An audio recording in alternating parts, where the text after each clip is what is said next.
예수님께서 공생애 동안 하신 사역이 마태복음, 마가복음, 누가복음, 요한복음에 많이 기록되어 있습니다.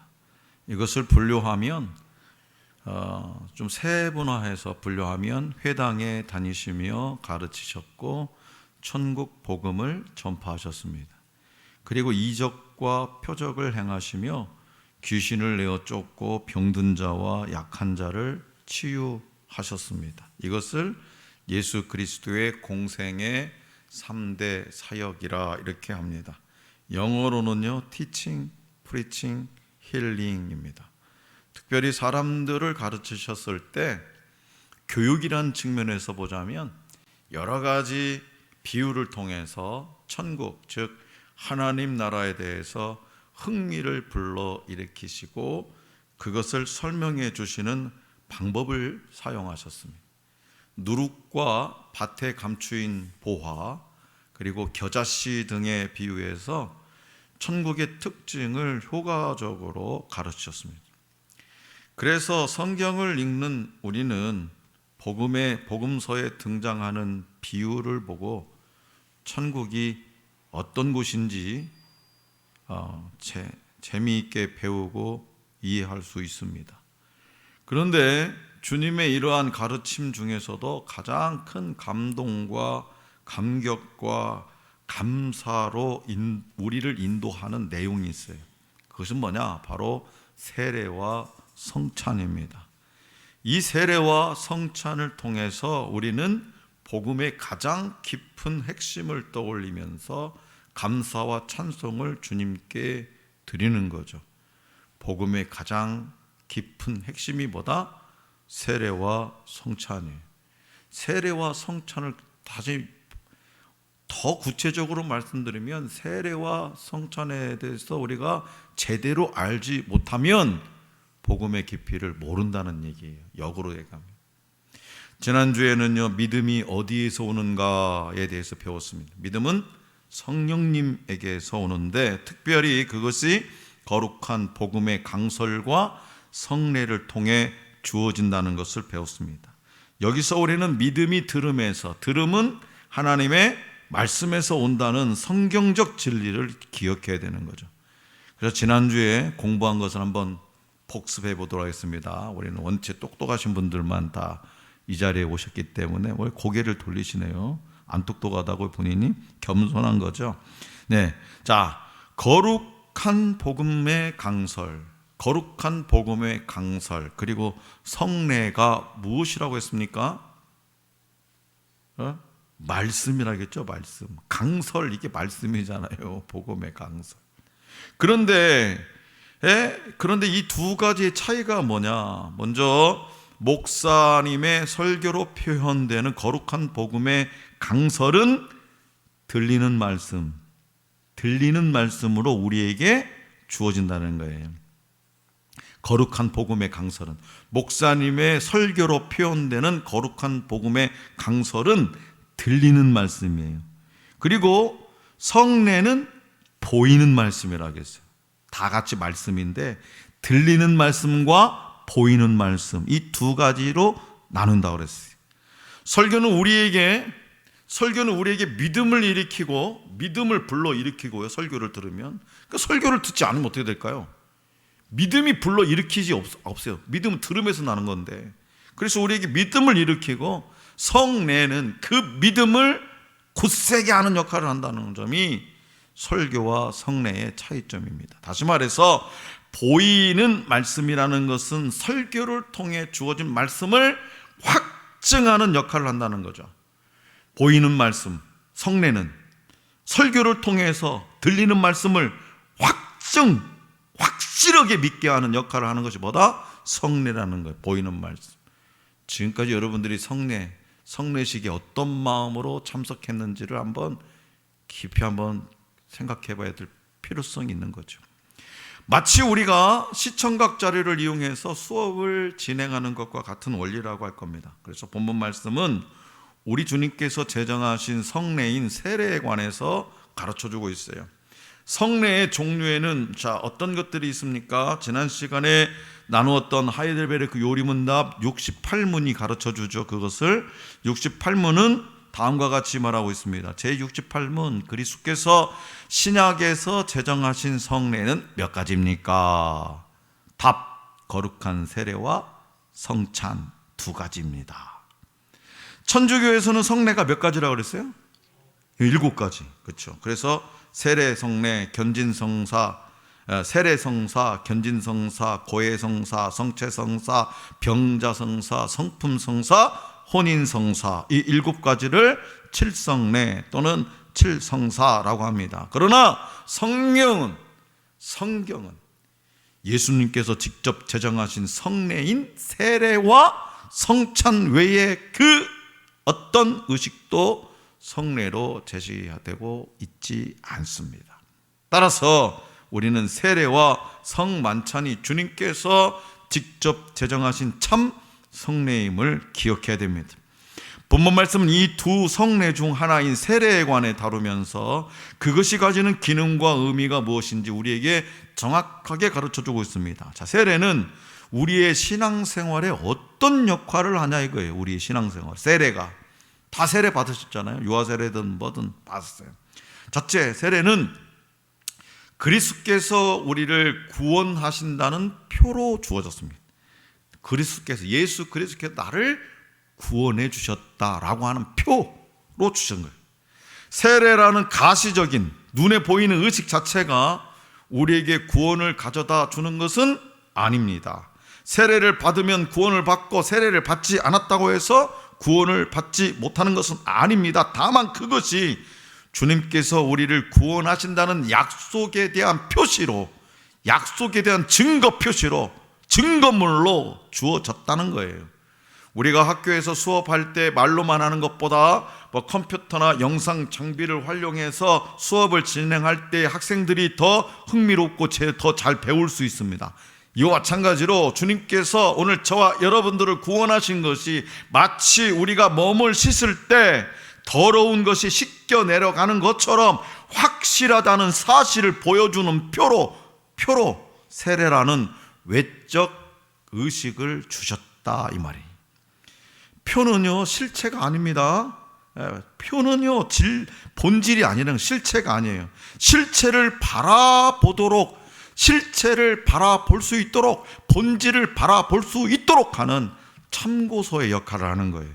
따라서 세례는 우리가 그리스도의 보혈로 씻음을 받고 거룩한 새 사람이 되었음을 보여주는 표로 우리에게 주어진 성례라는 사실을 기억해야 됩니다. 둘째는요, 세례는 하나님을 향한 선한 양심의 간구입니다. 세례는 원래 침례였죠. 그죠? 침례. 지금도 침례교회는 다 침례라고 합니다. 물속에 내 몸을 머리부터 발끝까지 완전히 잠기게 했다가 다시 올라오는 형식이었습니다. 그러나 오늘날은요,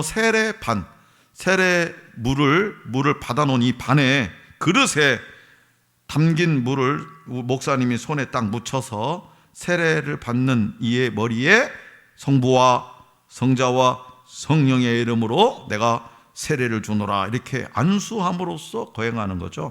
한마디로 말하면 간소화된 겁니다. 따라서 우리가 세례에 대한 말씀을 접할 때는 기본적으로 침례를 머릿속에 그려볼 필요가 있다는 거죠. 온 몸이 물속에 들어갔다가 나오는 세례를 통해서 우리는 죄악에 물들어 있던 옛사람이 죽고 그리스도 안에서 새 생명을 얻었다는 사실을 배우게 되는 거죠. 제가 우연히 동영상을 한번 본 적이 있어요. 유튜브에 올라온 동영상을 보는데 성당같이 생긴 건데요, 말투를 부르니까 러시아 말투 뭐 이런 쪽이에요. 러시아 이런 쪽인데 사람들이요, 남자든 여자든 다 모여가지고, 남자는 팬티만 입고요, 여자는 이렇게 옷 겉옷을 입고요, 얼음이 둥둥 떠다니는 그 수영장 같은 곳에 들어갑니다. 들어가서 한 번, 두 번, 세 번 이렇게 하고 나오면 다른 사람은 코트를 껴입고 있는데 이게 뭘까? 제가 생각해 보니까 아, 이분들이 지금 침례를 하는 거구나. 침례를 하는 거예요. 그 추운 날에도요. 그 추운 날에도요. 그리고 자기의 삶 가운데 막 찌든 죄, 이 죄로 찌들어서 어찌할 바를 모르면요, 그렇게 또 성당에 와서 기도하고 또 그런 의식을 취하는 거예요. 그 추운 날인데 성당만 들어가는 게 아닙니다. 꽁꽁 얼어붙은 얼음을 깨가지고 그 안에 들어가요. 그런 모습을 봤어요. 그래서 우리도 세례라는 말을, 세례에 대한 말씀을 접할 때는 기본적으로 침례를 머릿속에 그려볼 필요가 있다라는 거예요. 왜?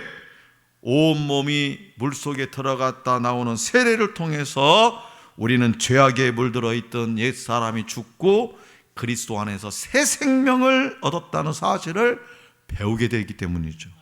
따라서 우리는 참된 회개와 그리스도의 구속의 은혜를 향한 갈망을 이 세례라는 외적 의식을 통해서 결단하고 새로운 삶을 살기 위해서 부단히 노력하고 죄의 유혹에 맞서 힘써 싸우는 참된 성도의 삶으로 들어가게 되는 겁니다. 그리고 세례는 단순히 몸이 물에 들어갔다가 나옴으로써 몸에 묻은 더러운 때를 씻는 의식이 아니라 그리스도의 거룩한 보혈로 씻음받고 거룩한 삶을 살아가는 참된 믿음의 열매를 맺는 삶으로 오늘 저와 여러분이 들어왔음을 보여주는 가시적인 표가 되는 것임을 기억하시기 바랍니다.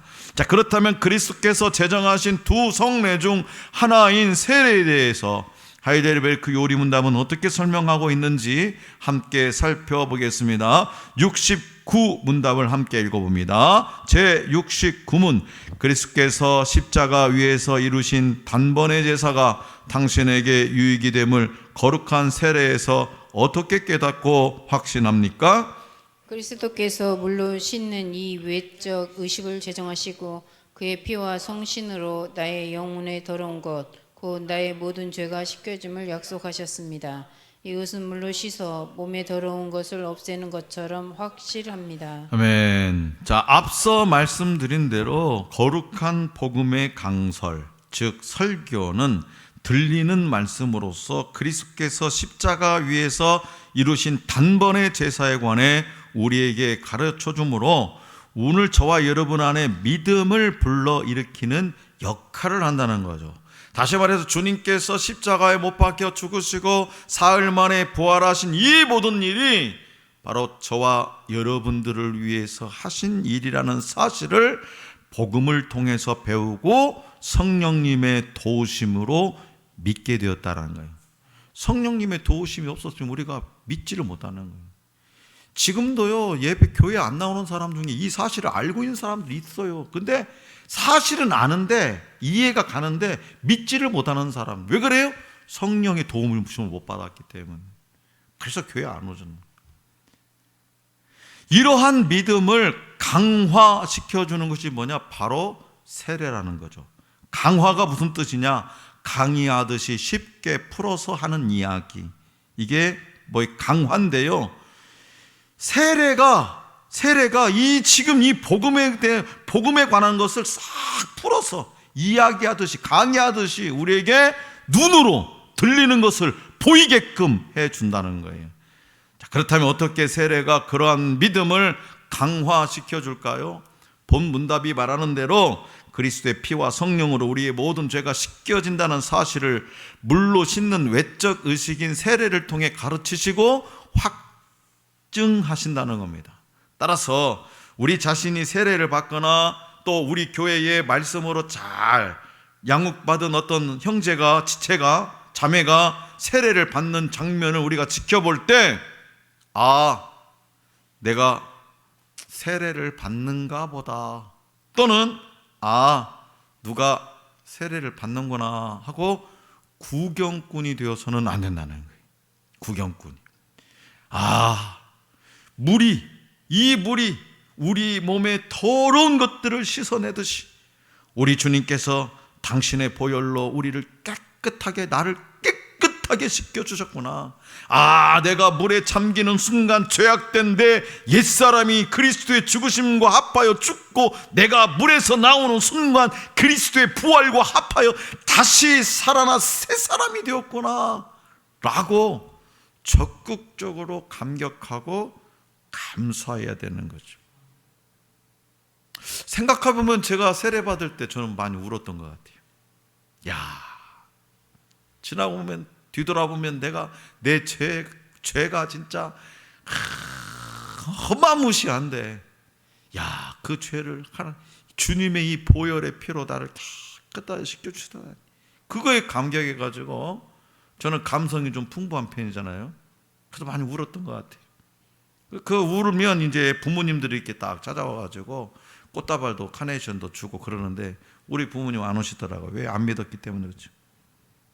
세례 받을 때는요, 꼭 그래서 부모님들이 가서 기도도 해주고 축복도 해주고 그래야 되는 거예요. 부모님이 아니더라도. 자, 이어진 70문답은 69문답에서 다룬 그리스도의 피와 성신으로 씻겨짐의 의미에 대해서 가르쳐주고 있습니다. 자, 70문답을 한번 읽어보겠습니다. 제 70문, 그리스도의 피와 성신으로 씻겨진다는 것은 무슨 뜻입니까?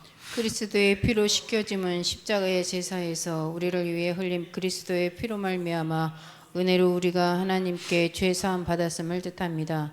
성신으로 씻겨짐은 우리가 성신으로 새롭게 되고 그리스도의 지체로 거룩하게 되어 점점 더 죄에 대하여 죽고 거룩하고 흠이 없는 삶을 사는 것을 의미합니다. 아멘. 자, 이 문답은요, 앞서 우리가 다루었던 칭의, 즉 의롭다 하심의 의미에 대해서 다시 한번 생각해 보게 하는 거죠. 자, 여러분들이 기억하고 계실지 모르겠지만 칭의는요, 법정 의미라고 했어요. 법정 단어라고 했어요. 법정 단어. 그래서 선언적 의미와 실제적 의미를 함께 가진다고 말씀을 드렸어요. 우리가 참된 믿음으로 그리스도의 공로를 힘입어서 의로우신 재판장이신 하나님 앞에서 무죄 판결을 받았을 뿐만 아니라 실제로도 의롭게 되었다는 사실을 언급하면서 단지 죄를 용서받는 차원에서 머무는 것이 아니라 실제로 그리스도께 접붙임 받은 자로서의 선한 열매를 맺는 삶을 살아야 한다라고 말씀드렸죠. 다른 건 다 잊어버려도 접붙임, 그 이해가죠? 몇 주 전에 접붙임. 그래서 선한 열매는 이 그리스도와 연합하여 접붙임, 그리스도께 접붙임 받은 자의 삶은 뭐냐? 선한 열매를 맺는 삶이에요. 이와 마찬가지로 우리는 그리스도의 피로 말미암아 은혜로 하나님께 죄사함, 즉 용서함을 받았습니다. 또한 성령으로 새롭게 되고요, 그리스도의 지체로 거룩하게 되어서 이제까지의 죄악된 삶을 벗어나서 믿음이 자랄수록 점점 더 죄에 대해서는 죽고 거룩하고 흠이 없는 삶을 살게 되는 거예요. 이게 뭐냐? 믿음이 자랄수록 성도가 이 땅에서 보여져야 되는 거죠. 그렇기 때문에 죄를 용서받았다는 사실에만 주목하지, 나 죄에서 용서받았다, 그런 사실에만 주목한 나머지 값싼 은혜의 복음에 갇혀서 하나님의 이름에 먹칠하는 오늘날 한국교회의 슬픈 모습을 따라가서는 안 된다는 거죠. 우리가 정말 죄를 용서받았다면, 정말 새롭게 태어났다면 이제는 그리스도께 접붙임 바 되었으니까 예수 그리스도의 삶이 오늘 저와 여러분들의 삶 속에서도 선한 열매로 맺혀져야 된다는 거예요. 어떻게 우리가 그런 사람이 믿음이 점점 자랄수록 그래야 되자는 거잖아요. 화낼 일 있으면 좀 더 웃기도 하고, 감사할 줄도 알고, 불평하고 원망하는 것이 아니라 옛날보다 말도 좀 부드럽게도 좀 하고, 박 목사님은 항상 인상 쓰고 있다니까 나도 요새 막 의식적으로 막 얼마나 헬렐레 하고 있어요. 요새 그런 소리 안 들으려고. 나는 전혀 아닌 것 같은데 다른 사람이 보면 그렇게 생겼대야. 그래서 나도 그 사람 눈이 잘못된 거 아니야? 그렇게 치부해버리고 싶지만 우리가 사실 말씀량에서 배웠잖아요. 때문에 하지 말라고, 변명하지 말라고. 그래서 제가 막 웃으려고 노력 많이 하고 있어요. 자, 성령님께서 우리의 삶을 실제적으로 거룩하게 바꾸어 가신다는 사실을 확신하고 그렇게 우리를 도와주시기를 간구하면서 거룩하고 보배롭고 존귀한 자녀로 살아갈 수 있기를 원합니다. 71문답은요, 지금까지 함께 공부한 세례의 역할, 즉 세례가 그리스도께서 자신의 피와 성령으로 우리를 씻으신다는 사실을 확신시켜 준다는 진리가 성경의 어느 말씀에 근거한 것인지를 확인시켜 주고 있어요. 자, 함께 읽어보겠습니다. 제71문, 세례에 물로 씻는 것처럼 확실히 그리스도께서 자신의 피와 성신으로 우리를 씻으신다는 약속을 어디에서 하셨습니까? 세례를 제정하실 때 이렇게 말씀하셨습니다.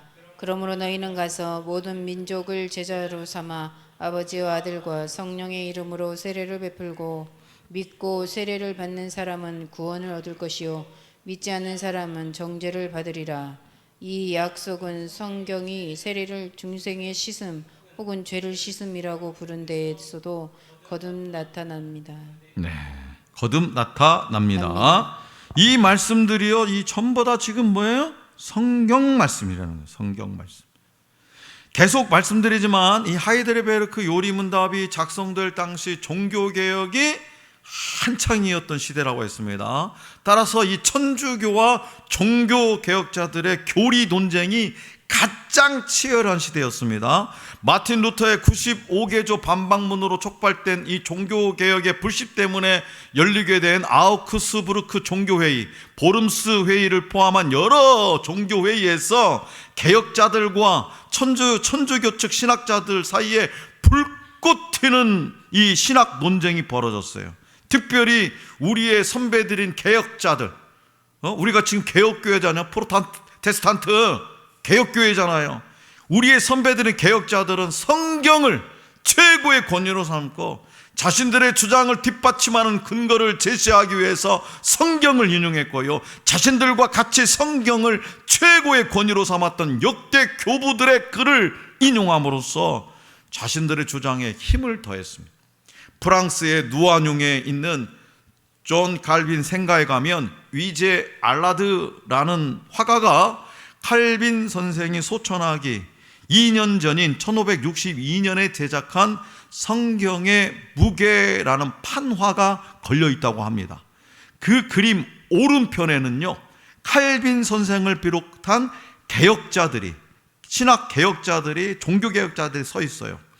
그 가운데에는 저울이 있고요, 그 저울의 오른쪽 접시에는요, 그러니까 칼빈 선생이 서 있는 그 오른쪽에는 성경 한 권이 놓여 있어요. 그림 왼편에는요, 교황을 비롯한 천주교 사제들이 있습니다. 저울의 이 왼쪽 접시에는요, 사람이 올라서 있고요, 인간이 쓴 책과 천주교 의식에 사용되는 도구로 보이는 갖가지 물건들이 놓여 있어요. 조금 치사해 보이는데요, 또 다른 사람이 저울을 잡고요 늘어지고 있습니다. 그리고 마지막으로 사탄이요, 그 저울 밑에서요 이렇게 매달려 있어요. 사탄이 조금이라도 무게를 더해보려고 몸부림치는, 조금 가련해 보이기까지 한 모습이죠. 그럼에도 불구하고 저울은 성경 한 권이 놓여 있는 쪽으로 확 기울어져 있습니다. 위제 알라드가 그린 이 그림은 인간이 정한 그 어떤 권위보다, 인간의 지혜로 쓴 그 어떤 위대한 책보다, 그 어떤 전통보다 성경 하나의 권위가 절대적으로 크다는 사실을 상징적으로 보여주고 있는 거죠. 방금 읽은 71문답의 작성자는요, 자카리아스 우르시스누스, 또 그 다음에 카스파르 올레비아누스입니다. 이들이 이 문답을 통해서, 이 71번 문답을 통해서 그리스도께서 제정하신 성례가 성경에는 세례와 성찬 이 두 가지밖에 없다는 사실을 설명한 거죠. 그리고 세례의 역할과 기능, 그 의미에 대해서 최고의 권위인 성경의 본문을 그대로 인용함으로써 설명한 거예요. 이 위대한 믿음의 선배들은 자신들의 주장을 뒷받침하는 근거로 그 어떤 위대한 신학자가 쓴 책보다 성경을 가장 우선적으로 인용했다라는 거죠. 그렇기 때문에 우리가 인생을 살면서 들을 수 있는 그 어떤 멋진 격언보다, 그 어떤 위대한 사람의 말보다 훨씬 가치 있고 권위 있는 것이 바로 하나님의 말씀인 성경이라는 사실을 기억하시기 바랍니다. 여러분의 인생에 어떤 문제가 생겼습니까? 그 문제를 해결할 수 있는 내비게이션, 지도는, 보물 지도는 어디에 담겨 있다? 성경에 있어요. 이 사람 저 사람 찾아가고 막 물어보고 막 할 거 없어요. 성경에 보세요. 성경을 읽다 보면 길이 보입니다. 오늘날 소위 하나님의 음성을 직접 직통 계시다, 직접 듣는답시고 성경의 권위를 훼손하는 사악한 무리의 미혹에 귀 기울이지 마시고 오직 하나님의 말씀만 사랑하고 그 말씀을 최고의 권위로 여기고 오직 성경을 통해서 진리를 깨닫고 성경을 통해서 하나님과 대화하는 성숙한 믿음의 사람들이 되시기 바랍니다. 다시 문답으로 돌아갑니다. 세례는 우리 주님이신 예수 그리스도께서 직접 제정하신 성례로서 이 세례를 통해서 우리는 우리 자신이 은혜로 그리스도의 십자가 공로의 효력을 받아서 죄사함 받았음을 확신하게 됩니다. 따라서 우리 주님의 명령에 의거하여 믿고 구원받은 사람은 이 세례를 통해서 그 믿음을 굳세게 해야 됩니다. 반면에 복음을 듣고도 믿지 않는 사람은 정죄, 즉 하나님의 공의로운 심판에 직면하게 되는 거죠. 이처럼 세례는요, 너무나 중요한 의미를 지닌 성례로서 세례를 받는 당사자나 그것을 지켜보는 회중, 그리고 집례하는 목사님 모두 동일하게 거기에 부여된 영적 의미를 마음 깊이 깨달아야 되는 거예요. 다시 말해서 물로 씻는 것처럼 확실히 우리의 죄가 그리스도의 보혈과 성령으로 씻음받았다는 사실과 이 세례로서 하나님께서 당신의 백성에게 인치신다는 사실을 마음 깊이 새기면서 사죄와 구원의 감격을 누리는 복된 의식으로 세례 예식이 이 땅 위에서 계속해서 집행되어야 됩니다. 자, 사랑하는 성도 여러분, 오늘은요 우리 주님께서 제정하신 두 가지 성례 중에 하나인 세례의 의미와 역할에 관해서 생각해 보았습니다. 세례는 주님께서 우리의 죄를 씻으시고 천국을 상속받는 하나님의 자녀로 삼아 주신다는 가르침을 향해 우리를 인도하는 거룩한 표와 인으로서 우리가 하나님의 백성이 되었음을 하나님과 온 회중 앞에 선언하는 거룩한 성례임을 잊지 마시기 바랍니다. 이 아름답고 거룩한 성례가 시행될 때마다 우리를 구원하신 주님의 은혜를 떠올리면서 감사하고 또한 그 감사에 합당한 열매를 맺는 삶으로 하나님께 영광 돌리는 저와 여러분이 될 수 있기를 간절히 기원합니다.